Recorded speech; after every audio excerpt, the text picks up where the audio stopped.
Quincy City Council President Ian Kane joining us for an update of the February 24th council meeting. Hey, Ian, how are you? Hey, Joe. I'm well. How are you? I'm doing good, thanks. Thanks for checking in with us and providing an update. Appreciate that. Missed you. It's been a while. Yeah, it's been a couple weeks. It has been actually, and we talked about the cancellation of the February 3rd meeting already, so we're not going to go down that road. Yeah, I didn't realize that was a road to go down.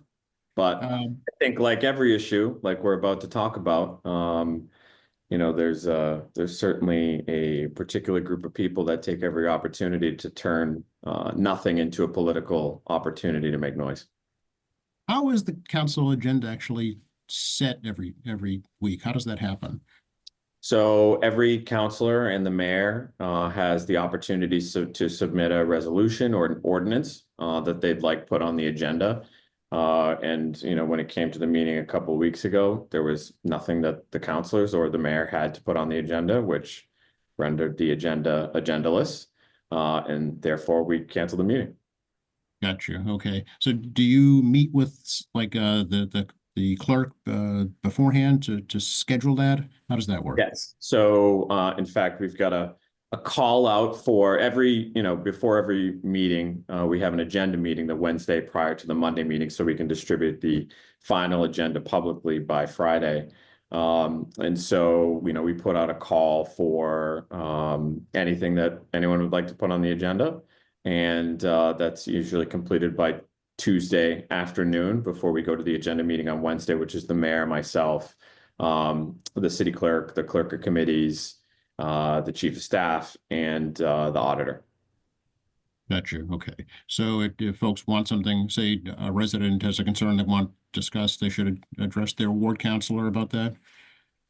Yeah, I mean that's how it works. If it comes up, I mean that's how it works anyway. If a resident has an issue, they reach out to their ward counselor, which are the councils at large, and it's handled accordingly. But the agenda is for official business. If there's resolutions or ordinances or appropriations, which the council can't put forward, but the mayor puts forward to discuss and approve. Or Okay. Right. Yeah. For the committees, Ian, how does the chair of that committee schedule their own committee meetings? They do. that's correct. Okay. Okay. Thank you for clearing that up. Appreciate Yeah, that. of course. Yeah. Now, on to the meeting last night, the Public Safety Headquarters update. Yes. Yeah. So Chris Walker, the mayor's chief of staff, the commissioner of public buildings, Paul Hines, Joe Shea, who is the lead engineer, I guess, for the public safety headquarters project with his company, Granite City Partners, Steve Crucial from his team as well, and chief of police Kennedy came to give an update on the headquarters construction and the progress. Now, the entire update was great to see. I mean, you can see if you drive down C Street, the progress that's been made on the structure. And this was derived from a series of appropriations that were presented to the council from 2017, starting with feasibility and early design and engineering to the final financial appropriations in 2021 and 2022. The project's going well. It sounds like the building is slated to be opened in October of this year. And so that's exciting to see such a state-of-the-art project for the city that is intended to last the city 100 years, and it's certainly a statement piece.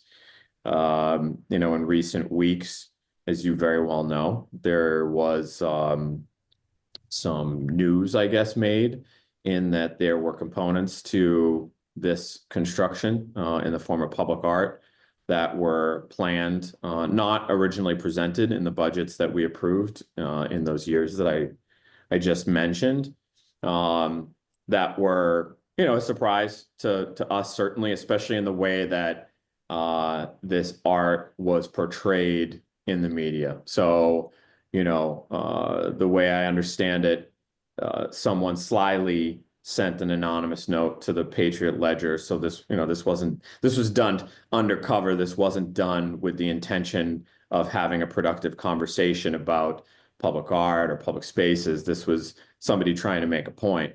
And then Peter Blandino from the Patriot Ledger made a story of it. And so, that caught us on the city council off guard. because we weren't aware of it. And so, you know, we had to learn about what was going on. So, you know, the majority of the discussion around this has been, you know, it's very interesting. In 10 years in this role, you develop a sense of what people pay attention to at certain points in time. So you could be talking about hundreds of millions of dollars in financial appropriations that people won't bat an eye, but $850,000 for statues, for public art, you know, all of a sudden riles people up. And then the discussion, you know, took a turn to something about church and state, which I don't know where that necessarily comes from. I understand the connotations that people might have in their perception of these art pieces that are being included in the public safety headquarters, but to take it to that step as if there's a religious institution that's come in to promote, you know, certain qualities, you know, represented in these statues when they are in fact representative and supportive of the people who utilize that building and who, you know, work for our city, work for our residents, and they're meaningful representations of the work that they do. So you know, how I broke it down last night was into 3 categories. It was, you know, about the public funds being spent on art, especially with the historical and religious connotations, the interpretations of the work themselves, and then the amount of money being spent. And, you know, overall, to me, this wasn't an issue about artwork. This was an issue about process and governance. You know, I certainly didn't appreciate being surprised through the Patriot Ledger about something that was taking place that we had already decided on. Yes, this, you know, was certainly within the mayor's purview of making a decision about an item where we approved appropriations for the budget. It's within the budget, you know, and that's within his capacity as the mayor.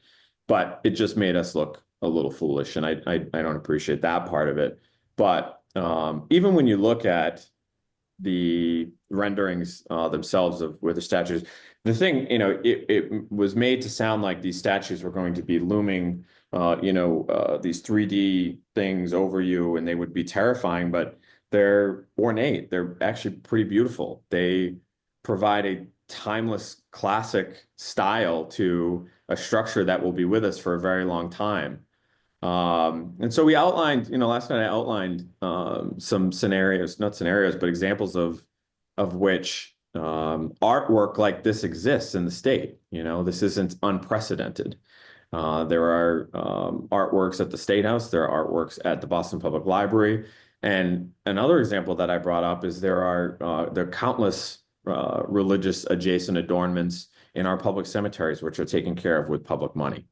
You know, and I want to always take a broader look at something as opposed to the reactionary nature to most of these issues that come before us.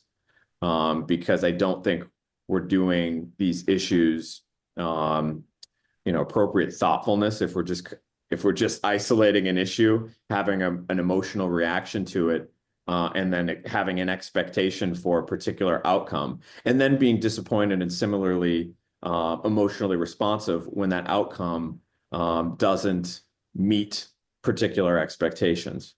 So, you know, I thought that my colleagues, you know, were very thoughtful about their comments. You know, Mr. Walker presented the mayor's case, which is his case to deliver. And as Mr. Walker said, you know, this isn't on us. This is on the mayor. I'm not casting blame or aspersions by any means. But that's just sort of how it went down. For the same reasons that I wish we had known about this from the get-go. I wish that whoever had such deep concerns about this quote unquote church and state issue brought it to our attention in the right manner as well. So, yeah, to your point then about the way the city spends money on public art, does there need to be a change in the process for that, do you think? This is the first time an issue like this has come up.